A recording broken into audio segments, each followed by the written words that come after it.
Welcome into Morning Brew with Jaffe and Razor. Post-game, Toronto Maple Leafs beat the Boston Bruins in overtime, 5-4, in a game that had just about everything. No fights, but it had a lot of physical play, but it had just about everything else. As the Boston Bruins have a 3-0 lead in the game at one point, but can't hold on to win and lose 5-4. Razor, there is so much to get to. I honestly don't know where to start, except for telling you that Morning Brew with Jaffe and Razor, as always, is proudly presented by Fazenda Coffee Roasters. Expertly roasted coffee for you at home, or if you happen to have a wholesale business, a cafe, a bakery, a restaurant, you can use it there too. They are an absolutely perfect, trusted partner. Whatever you want in your coffee business, they've got you covered. Light roast, dark roast, whole bean, they'll grind it for you. FazendaCoffee.com and FazendaCoffee.com/Morning Brew, the place to go to check out the Morning Brew blend, the Morning Brew baseball hats, and again, the Morning Brew Clean Canteen traveler mug. Thank you to Fazenda Coffee for being our lead in pod sponsor. Entertaining game, Razor? Highly entertaining, right? Right. That's where I was going to go. Okay. Right away. We haven't had a lot of them at different times, and we got one today. That was fun. Both teams opened things up a little bit. They both pushed. That was fun. You can see the Leafs that they've gone to a defensive style, but they also enjoy playing in those games as well, right? Yeah. That had the intensity that I understand it's the Leafs and I get it, but the start of that game for the Bruins had the intensity, the focus, the physical play, everything that you're saying they're going to have against Anaheim. And I know it's Anaheim and I get it, but it's human nature. But, and it's their first game back and all that stuff. But that's what I was hoping they'd have against Anaheim. They didn't. We know they got a point. But now you go out against Toronto and arguably play, if it wasn't their best first period, it was hands down one of their top 5 first periods of the season. The way that they executed, the way that they supported each other, the way that they had a cohesive nature to their game, Razor. Exactly. They were very good. They didn't get spread out. They worked as 5 players. Again, in the back end, they're shorthanded, so they can't spend a lot of time in their zone. They didn't do so in the first period. They were breaking pucks out. They were chipping it out in proper areas and not giving any secondary opportunities. So do you want to start from the beginning or do you want to go to the end? Seriously, I got notes that I literally took during the post-game show, as in so I don't screw up and forget something. I want to get through so much, but I don't want to be here for an hour. I think, I think we go to the this? Where do we go to the end, because that's the important part. I get at this point is you want to go to the 10:33 mark when Pastrnak gives them the lead? Yeah, you want to start there? That's perfect. That's a perfect place to go, because up until then, they were good. They had lots of good stuff, and then they let their foot off the gas in the third period to come out the killer to go 3-2. Couldn't kill that. Robertson, a fine goal, good play, but then it's David again. Okay, well, hold on. We need to talk David Pastrnak. We are going to. All right, we'll get to David. All right, we'll get to David, but let me guess quickly, and only because you're the goalie expert for obvious reasons. You talk to Robertson, you say fine goal. Is that a good shot that beats Swayman? And Barry and I were talking on and off air about where that spot is, where goalies are getting beat more and more. I'd like to see a save there, but I'm saying that I'll call it from a fan perspective. Give me from the goalie's perspective, if you'd like that too. Yeah, it would have been a good spot. It's. I thought he was out too far. I thought he could have played it a little more conservatively, maybe give a little more depth. Yeah, giving himself another split second to react to it. He was pretty far out. Didn't really say much about it after, but it was 5 goals against. So if you got to take one of them out of there to get the win, and that one would have done it for sure. That was the Robertson goal at 6:40 of the third period. So we're at 3-3 right now. After, again, the Bruins were up 3-0, and we can we'll run all around this because there's, again, so much you get to. But let's get to the 10:33 mark. The Bruins finally got some shifts. After it was 3-3, it was like they got off their heels and they started to get a couple of shifts, and then they start getting pucks, and then they got the puck in deep, left wing side offensive zone. Morgan Geekie with good pressure, great pressure, in fact, on the defenseman McCabe. McCabe burps the puck up. David Pastrnak swoops in, supports it almost the bottom of the left wing face-off circle, and then he angles himself with a little swoop more towards, he gives himself, coming to the front of the net, not too tight to Stolarz. And as he comes off the goal line or off the bottom of the circle more than anything, Razor, I don't know if you saw, he brings his bottom hand up on the stick. Instead of keeping it low, he brings it up to kind of maneuver his hands to a spot where he can get the puck on the toe of his stick. And we think he used his eyes to look like he might pass over to Patra, too, there on the side. And instead, he smokes it up top over the shoulder of the big goaltender Stolarz, who had gone down. I understand why, but he'd gone down and he just left the top corner open, and he absolutely, Pastrnak smoked it up there. It's there's only a couple guys in the world that can do that. I hope everyone recognizes that. It's he's done it and he's done it fairly regularly on that play. He's able to work that he's going to shoot low glove somehow, and guys, he just gets to a certain point where he gets past a point where you have to respect low glove. Like the Stolarz did a great job being patient. He's holding short side, but then David's able to get himself to the middle of the ice just enough where he looks like he's going to sizzle it low glove. And as soon as the goalie pulls just a split of an inch, David recognizes it and he puts it in the exact spot it needs to go. It's just so clever, for a million other words, but he's just so smart with it, and his ability to maneuver, like you said, to change his spot, to make a goalie think is off the charts, and what a goal. Because again, that really wasn't a high danger chance. He made that all happen with his skill. Made it happen, getting to the puck, obviously, but then I think creating space for himself, doesn't take a straight line, kind of opens or turns just to make himself give himself a little more room, maybe a half a second or a second more. And then the rest, as you said, he did.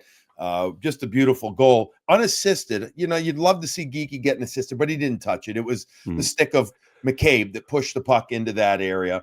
And Pastrnak gets his 30th goal of the season. Now, he had already scored couple of seconds, 29 seconds into the game to keep his scoring streak alive. So he's at 15 now, the longest one this season, still behind Phil Kessel for 18, but from some years ago. But Pastrnak has been remarkable in those 15 games. I think is it 30 points, I think, in that time? Is that right? 13 goals, 17 assists. I think Barry said that. Regardless. Yeah, that's what because he had 3 tonight, right? Yeah, 3 tonight, 2 goals and assists, MVP caliber stuff. Yeah. All right, so 10:33 mark, it's 4-3, and you're thinking, all right, you're up 3-0, you give up 3 goals, but you found a way to get back at it. You rectified the situation just enough. But then near the end of the game, I feel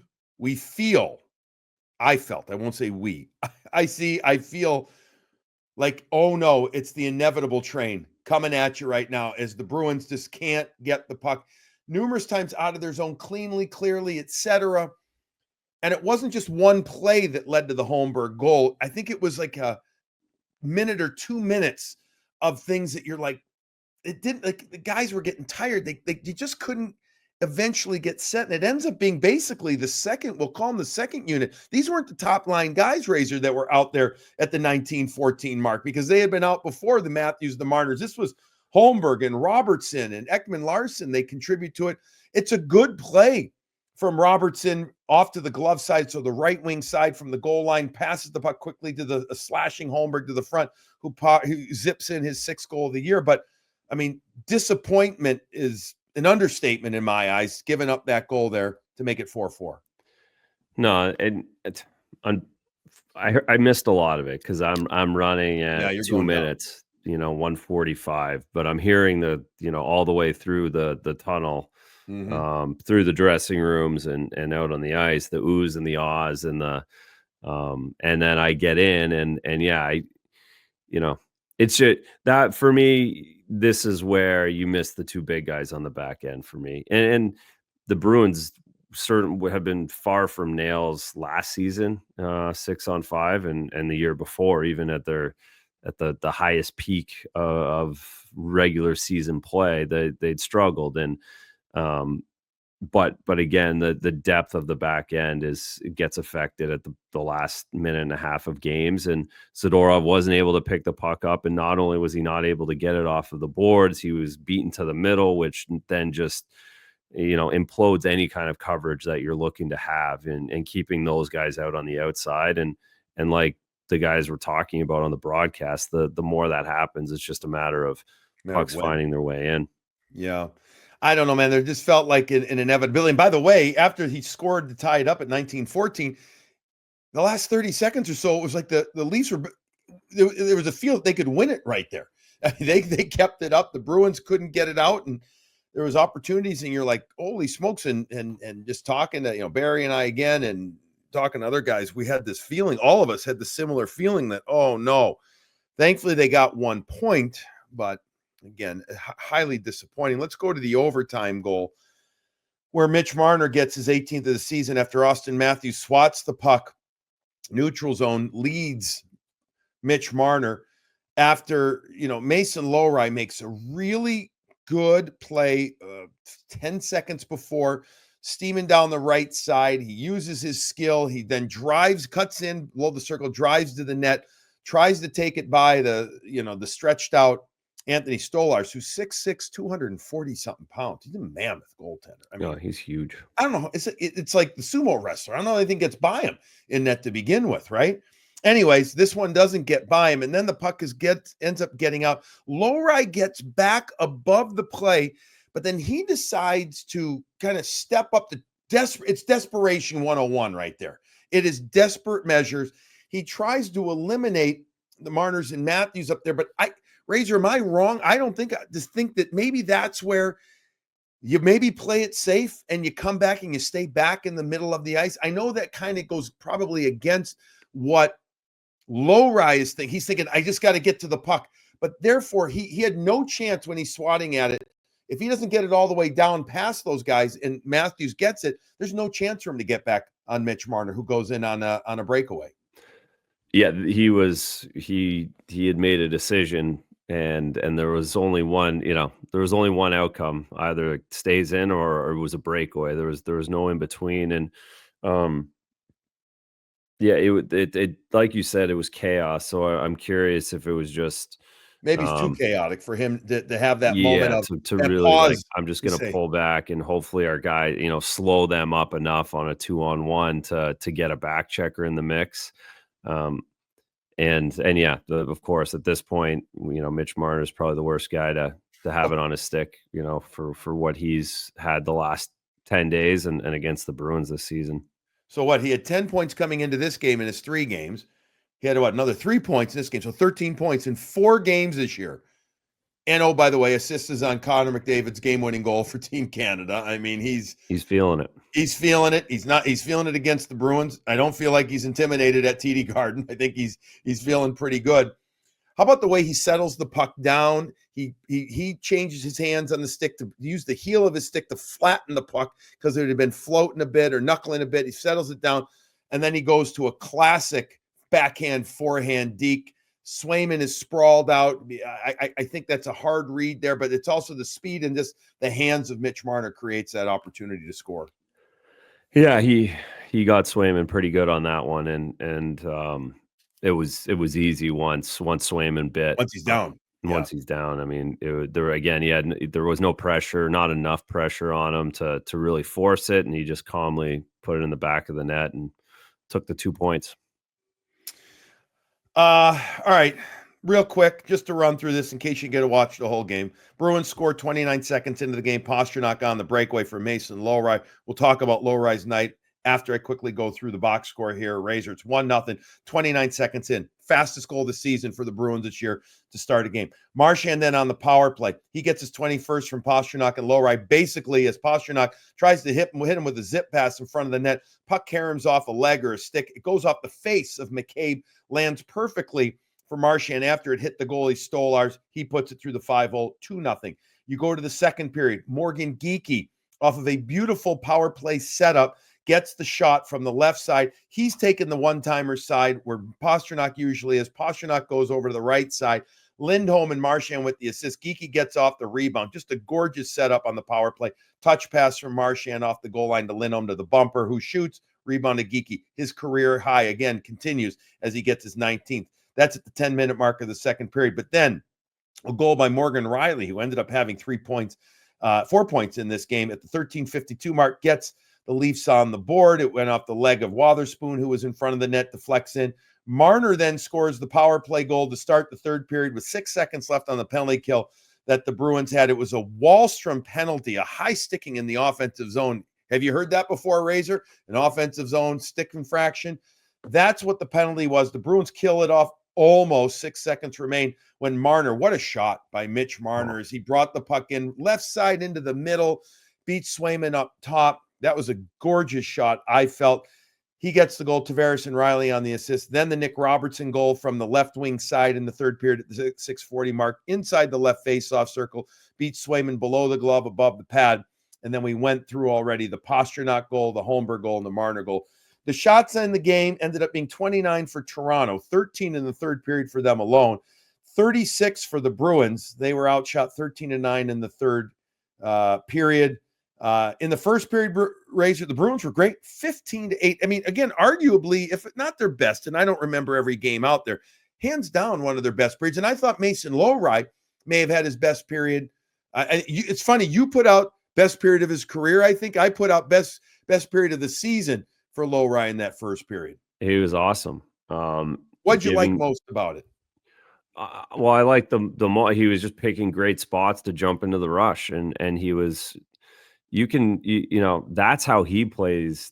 That's how you can envision him playing defense. I'm not going to put him in the same category as the Makars and the Hughes of the world, but that's how they play defense. They play offense.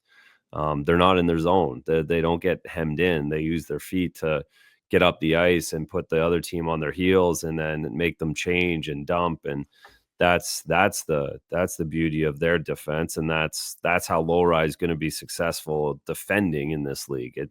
There's not, the physicality part's just not his thing. It can get a little better, but at the end of the day, it's him pushing pace. It's him moving and jumping into the rushes and putting the other team on their heels to not be in their own zone. And he did that perfectly.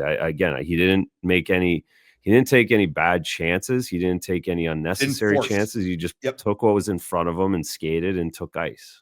First period, 3 shots, three blocks as well.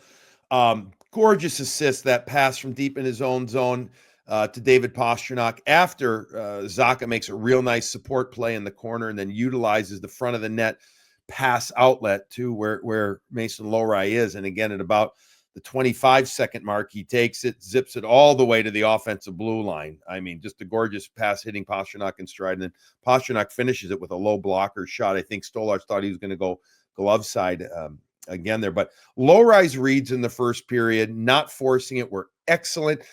Cliche, puck was finding him because he was always a step ahead.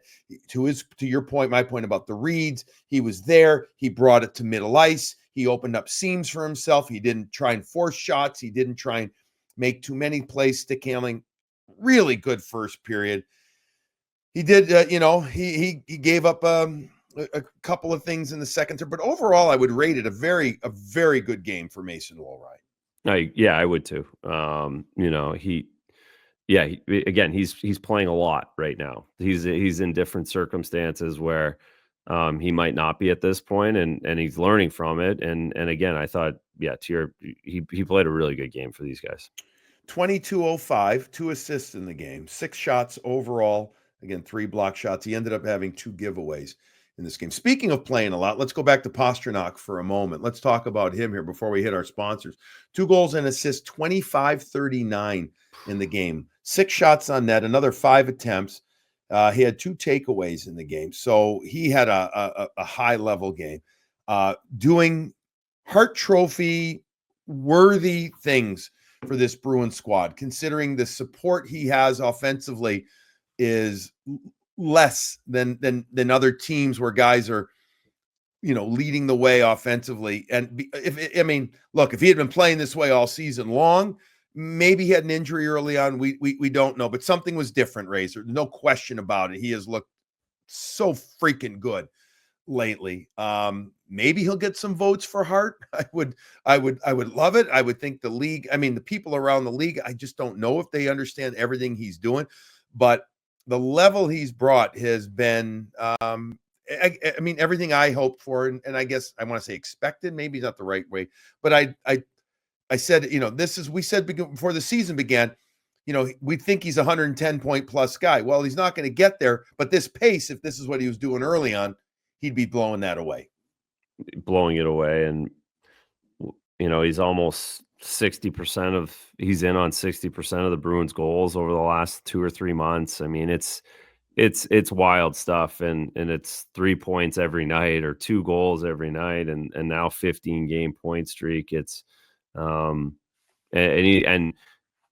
on top of all that, it's 25 minutes a night. It's defending. It's 200 feet. It's as much as 200 feet is for a winger. It's as impressive as anyone else that's playing in the league right now. It really is. And he's putting everything he has into this team and into this back half of the season. Boy, is he ever. It has been impressive. Speaking of put everything they have into things, Graciano Construction does it. Let's hit our sponsors here real quick right now because they're important to us and we appreciate all they do. Graciano Construction does pour their heart and concrete. How's that? I'm trying to make a connection to construction. Pretty good. Into things that they do. Serving Boston and the Greater Metro West area, Graciano Construction is the contractor who will help you refresh and revitalize your space. I know they've been reached out to by some Morning Brew with Jaffe and Razor listeners. And we're excited about that, and they are too. Check out their website, GracianoConstruction.com, or reach Doug Graciano and his crew at 508-330-7589. They will do any type of home project you have. They will make it tolerable. And sometimes home construction is anything but they do it. Doug and his crew are fantastic. They treat you with so much respect. They communicate with you, let you know everything that's going on. It is really a pleasure doing home construction with Graciano Construction. Check out GracianoConstruction.com or 508-330-7589. All right. And if you're stressed, maybe you're stressed from some home construction project, or maybe you're stressed about the Bruins, or maybe you're just stressed like me a lot. What do you think, Razor? Check out Sunset Lake CBD. I think that 100%. would be highly, highly beneficial for people out there. This is a new company we welcomed into the Morning Brew with Jaffe and Razor family the other day. You want to check out sunsetlakecbd.com. They're out of Vermont. This is a high-quality company. They do so many great things. I love whether it's the sleep gummies or the good night gummies. They're a little different. One has some melatonin, one doesn't. The Goodnight Gummy has no melatonin, and there's all this stuff. You can check out their website, and they've got Razor. They're phenomenal customer service too. You can give them a call, and they'll talk about the products that they have. They've got sleep gummies, Goodnight gummies, Vibe gummies, tinctures, which the little vials. You can do little different things there, but they've got great products to help you relax after a tough day at work. Right? They've got topicals if you've got some sore muscles or you want to rehydrate the skin, whatever you want to do. But Sunset Lake CBD, they grow, harvest, and ship all of its craft CBD products directly from its farm in northern Vermont straight to your door. They're hockey fans, so they're just like you and me and everybody involved. So skip the lines and find your relief and relaxation at Sunset Lake CBD. And if your order's over $75, Sunset Lake CBD can ship your order for free. The other thing is use the code BREW20, BRU20, for 20% off your entire order at sunsetlakecbd.com. Razor, before we started doing this, I already took my sleep gummy and a little tincture because by the end of this, I want to get into bed so I can get at least a couple hours sleep. I'm getting up early to skate tomorrow if I can wake up. That's my hope. It's kind of stupid. Talking 5.5 hours sleep, but I know with the gummies from Sunset Lake CBD. I'll get a little bit. A little bit. Love it. I passed on them tonight. My cousin's here, so I got home and hung out with him. And then Did you have a beverage? Did you have a beverage already? I didn't even do that either. We just because I've got. I mean, again, the kids are up 6:30, so it'll be a quick sleep for me too. All right. Well, folks, I'm telling you what, you'll love this company. So we thank them again for coming along and joining Morning Brew with Jaffe and Razor. Real quick, Apex Entertaining. Which moment of the game was most entertaining to you? It was a fun game. Again, I want to talk about what the loss is, but and we'll get to that in a moment. So I'll get negative in a minute, so to speak. But overall, if you can take a step back, it had a lot of entertainment value to it. Tons of it. You could, it's one of the David goals. The 29 seconds in was a lot of fun because you're in one. You didn't have to wait 45 minutes to see a goal, so that's always exciting. But we already described the go ahead goal with 10 minutes left was the apex, I would say, of the game. That was the high point for the Bruins. The Marner goal, the low point. Apex Entertainment, 100,000 square feet of pure fun. That's the Apex Entertaining, most entertaining moment of the game. So how would you describe this loss? I would say, I said crushing on the post-game show. And given the fact, and the reason I use that term, I know they got a point, and I know they felt pretty good. We heard the guys talking post-game, and I know you were down in the locker room. I don't know how much sound you procured, or it was the other camera too and everything. But the guys were saying, well, we played well, and we did a lot of this, and we did a lot of that. And I get all that, and I don't disagree. But given you had 2 points there for you, up 3-0, and then up 4-3, and then given Razor the fact that all the other teams around you, Detroit, the Columbus, the Rangers, all win, I look at this as a very, very bad loss, giving up a point. I do, given the situation where they're in.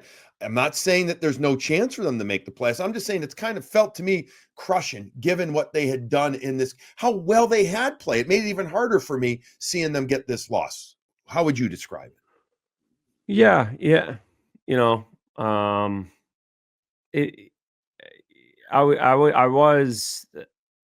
It was good that they weren't as negative in the room as maybe I thought was going. I didn't really know what to expect going into the room. Of course, I'm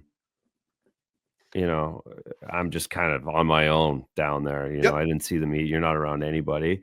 I thought they said the right things. They had the right attitude. They thought that they played well, which I agreed with. Again, at that point, and probably still haven't looked at standings or anything like that. That's they're typically not doing that. So we have the advantage of that stuff. Like we know what's going on in game. I'm just talking about how everything around that, like, it screamed, take it, win this, and they didn't. And that to me was just it was just incredibly disappointing.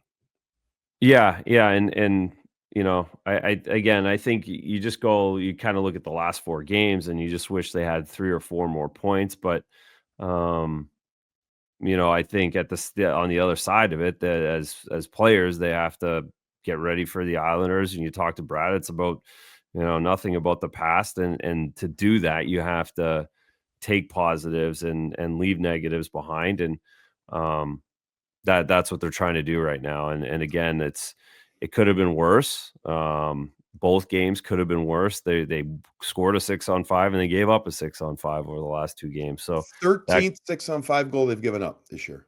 Yeah. So that's a lot. And again, they've had a problem with that. And there's going to be, if they don't make it, they're going to miss it by 5 points, and you're going to easily find 6 points in the season that they could have had to get themselves in. And that'll be frustrating at the end if that's the case.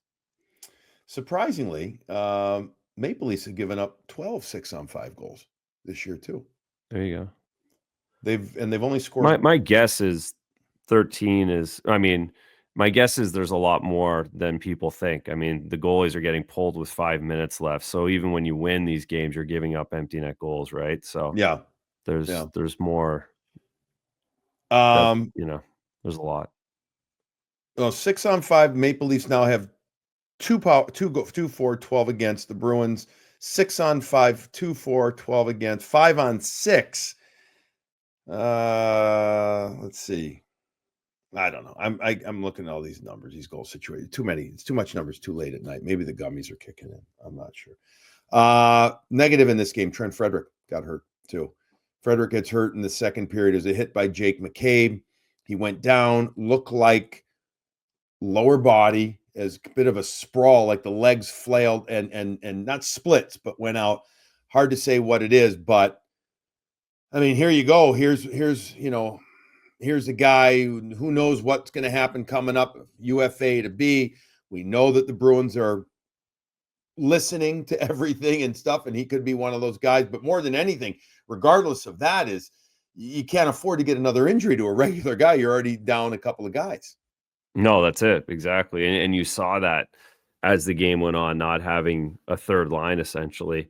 That played into this, and that's why David had to play 25 minutes, because there wasn't that option. That even though Freddie hasn't had the best offensive season, he's very reliable and responsible and can be put in all those situations against the best players in the league. And you miss him in that situation, and you hope that it's not again another good solid player with a long-term injury at this point. It feels like what's your take quickly on like the fourth line hasn't. I don't know. They're not getting going lately at all, and that's been a big difference from the beginning of the year when they were excellent. But I'm not even trying to compare to then. I'm talking like it's changed. It's changed a lot. They're struggling, aren't they? They're really I think struggling. so. They're dash 2 again tonight. Feels like every time they're on the ice, they're in their own zone. And they're getting hemmed in their own zone. They haven't been able to get a forecheck. They haven't been able to use their speed. They're missing passes when they do. Like, yeah, it's unfortunate, but yeah, they've struggled. And that's important. Like, Yeah, they're very important. yeah, and I don't know what the solution is there, because I'm not sure. I mean, can you call some guys up from Providence for that role? Some of the guys that you've seen before. I kind of feel like it needs a little bit of a shakeup. Wahlstrom gets an opportunity. He's on the third line in this game. He only plays 5:45, 11 shifts. He takes that penalty late in the second period. Razor was scratched. They wanted more speed. I don't know how much more mixing up of the lineup there really is left to do. But it feels like to me, again, I'm looking at that fourth line now, that the third line, if Freddie's hurt, now you're really in a world of hurt, I guess, pun not intended, but now you're in your bottom six are struggling now. Yeah, and they're obviously they're trying to find something, and they haven't been able to do so. And you got to imagine, if it is Freddie and there is more than 2 or 3 days of an injury there, that somebody's going to get a look, and someone's going to get tossed right into that bottom six to switch it up. All right, let's run through. I'm going to take like 3 questions. We had a bunch come in, but there's just so much that happened in this game that it's hard, to do too much, and it's getting late. So let's just rifle through a few of these questions, all right, from comments, from questions, in no particular order, folks. Promise you, we'll do another show where we just take all your input, because we really do appreciate it. Mike Crosby says, can you realistically see Brad Marchand being moved by the deadline? And if so, what would be a fair return? Could you see him being moved? I'm going to say I don't think so. I just don't think so. But I do think that people will call about him, Razor, if he's not signed by then. I think people will say, a couple of teams will reach out to Don Sweeney and his staff and say, are you thinking? Well, what are you thinking there? But I don't see him getting moved. Yeah, all of that. I agree. I think, he got 2 points again tonight. He played 23 minutes tonight. We just talked about, where the lineup is right now. If you don't have him, I mean, so yeah, I just don't think we've talked. It's so hard because we don't know what the market is right now, but we've talked about this the last 5 deadlines on this show. Is there's a lot of times where the value that some of these guys have for you is a whole lot more than what any other team would consider, and in those cases, deals don't get done, among a bunch of other things with Brad. Yeah, I don't know. There's a couple of other people asking, "Hey, or got any Matt? Like, what would it take to get in return? What would a return look like?" I mean, are you doing it for a second round pick in a prospect? No, I mean, it's got to be more than that. It has to be more. That's what I would think. It would have to be we really don't have a choice not to do this deal. Yeah. That's my take. Yeah, me too. Here, a guy named Eric Larry says, Billy Razor, first time out. Andrew, thanks for talking me off the ledge all year. I'd say the same thing too. For the most part, you talked me off the ledge. Is this season the result of many bad things at once? The holdout, the knee of Lindholm, blah, blah, blah. Here we go. Are there foundational roster issues on this team? They need some new players, as far as I'm concerned. They just do, and I think it's pretty clear, that there's going to be another. There's more movement, new players that came into this season, I think, than some people thought or we realized. I think there's going to be some significant roster change for next year, Razor. No matter what. If they find a way to make their way into the playoffs, doesn't matter. I still think you're going to see 6, 7, 8 new players come in here, and I think you'll see a different main player to make their way in. Yeah, they're going to have tons of money, and they're going to have tons of options on players over the summer. So certainly that's going to happen. But I'm going to go. I really truly believe this team was built from the back out, and the Swayman thing. Obviously, he hasn't hit the level that he's been at the last couple of years, but he's been good at times and good enough. I'm going to the injuries. If Charlie doesn't play anymore, he's playing 50. He might get to 60 games at best, very, very best this year. So he's missing 25 plus, and Lindholm misses 65. And it's just that the team was built to have those guys in the lineup. The D was built to have those guys, and they were built to be cooking at this point, to be able to go and reach out for a forward later in the season. And that just hasn't been able to be done because of what's gone on the back end. And so I'm going to continually go there as the reason, first and the biggest reason, the largest reason. Here's one from Real Bruins fan. Real Bruins says, does anyone keep track of what percentage of the time the Bruins retrieve the puck on their dump-ins? He feel like this year I've seen the Bruins dump the puck with no chance of getting it back more than ever before. Are they trying to run the dump and chase and don't chase? I don't have that number. Yes, puck retrievals are kept. There's no question about it. They keep every analytics right now. But I will tell you this, they were much better in this game on their forecheck, especially if you compare it to their Anaheim game where they got no forecheck. We talked about that there. It was minimal. And then in this game, it was much more noticeable. Part of it, I think, is intensity, effort, determination. Part of it is puck placement. Part of it is goalies that handle the puck well and not. And the Bruins sometimes don't do a good job of keeping it away. But Real Bruins, I don't have the exact number for you, but yes, they do keep track of that stuff. Yeah, they would have that. The Bruins would know exactly where they're at on that. And again, if you score goals and if you push the D back, all that other stuff kind of falls into place as well. But let me get one more in here. Let's see. I'm trying to get one more good one. Here we go. Mason Lohrei. Do you see him adding more physicality to his game, or would you like to see that with the absence of Charlie? TBD. This is from Mason Valley. I mean, you already brought that up. Yeah. There'll be some physical, but it's not Charlie McAvoy physical. No. Here, one more. Ben Warren says, Don Sweeney talks about calling people up on a merit-based basis. He talked about that in our pregame. I don't know if you caught that as well, Razor. It seems like some of these guys in Providence are having great years. At what point will leaving them down there impact confidence?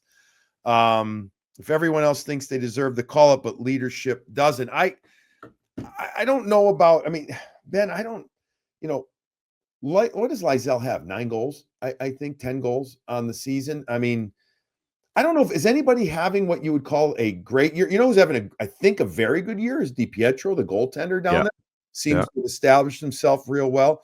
I can't think of a defenseman that they'd be calling up. You know, they already have Osterley up and Callahan up. Forwards, it's Merkulov. I don't know. I mean, I think that's one of the reasons that this team needs to make some moves at deadline. They need to replenish their system, and so they have guys that they can call up. More guys, Razor. Well, and unfortunately, the AHL is kind of a different place than it was.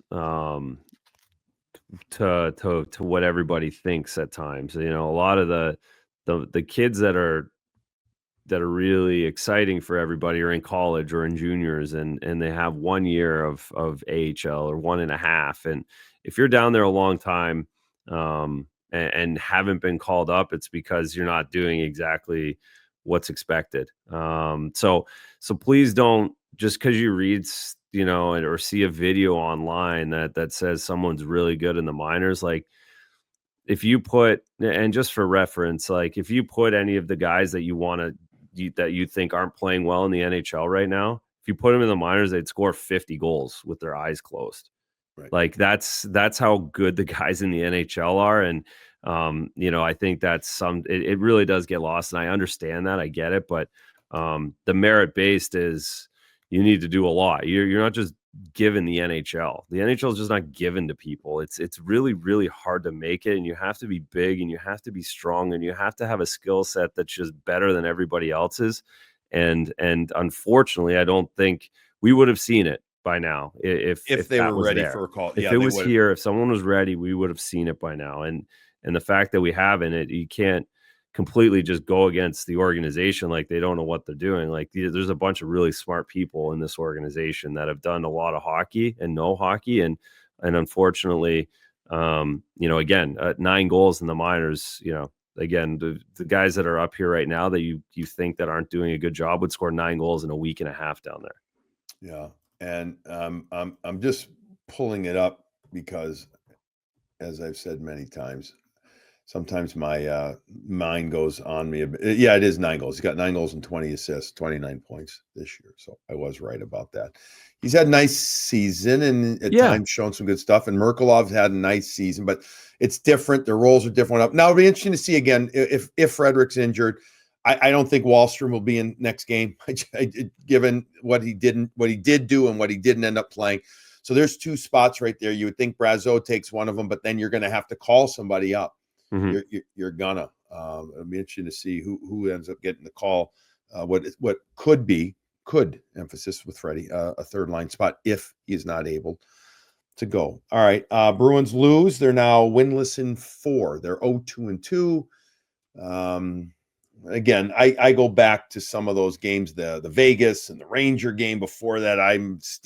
Those still bother me. They do. Those are crushing losses too, because you're up in those games. Yeah. You're up 3-0 in this one, you give it up. It's hard, man. It's hard. I'm not finding a silver lining, even though they played beautifully for a lot. I'm not. I need to see this team finish it off. Anything else you want to get to? We talked some Sway. We talked Pastrnak. We talked Lohrei. We talked what else? We talked the power play looked real good. I mean, two goals. I mean, nice. That's a nice. The penalty kill was real good too until that Marner goal that he was able to get the puck from. Was it Matthews? I think that kind of slapped it and he brought it into the O-zone, and then that great shot. But otherwise, the PK was real good in the game. Yeah, they did for being down on the back end. They grinded those out, and yeah, they were 6 seconds away from getting a kill. They just missed getting it out. Matthews made a nice pick play, and then Marner's, you know, you just can't give him you can't give him an inch out there. He just creates. What are they going to do with him? I don't want to get into a big conversation. What are they going to do? He's going to make a lot of money. He's going to make 12, 13 mil somewhere. Yeah, at least, if not more, with the salary cap. It's crazy. And he does. I mean, you can argue he deserves it. Like, if you get an opportunity to have him, he's going to change your regular season. That's for sure. Boy, I wonder if he'll want to stay there. They're not going to move him at the deadline. We know that. No. But he's UFA to be. It's going to be very interesting to see what ends up happening with him. It will be. Very Yeah, interesting. and he's got, an interesting Yes. circle, Yes. Yes, he which does. will Right. also, add a lot of drama to this. All right, Bruins lose. Razor, you and I will be back after the Islanders game. The Islanders come in their last 6. They got shelled against the Rangers. I think the loss was 5 or 6-1 in that game.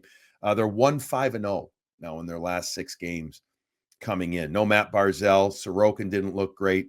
I read this evening, but the Bruins, hopefully they don't have a lull like they did against Anaheim. Come out like, ugh. Because Yeah, they if gotta they bring it every do, night. they got to bring it. You got to bring it. Yeah. So let's see what happens. All right, we'll be back after that game. Maybe take some more of those questions that you brought in. Thanks a lot, folks. RC, thanks for everything. Thanks to our sponsors, Apex Entertainment, Graciano Construction, Sunset Lake CBD. I'm starting to feel nice and mellow. Starting to get ready for a little nighttime. Check them out.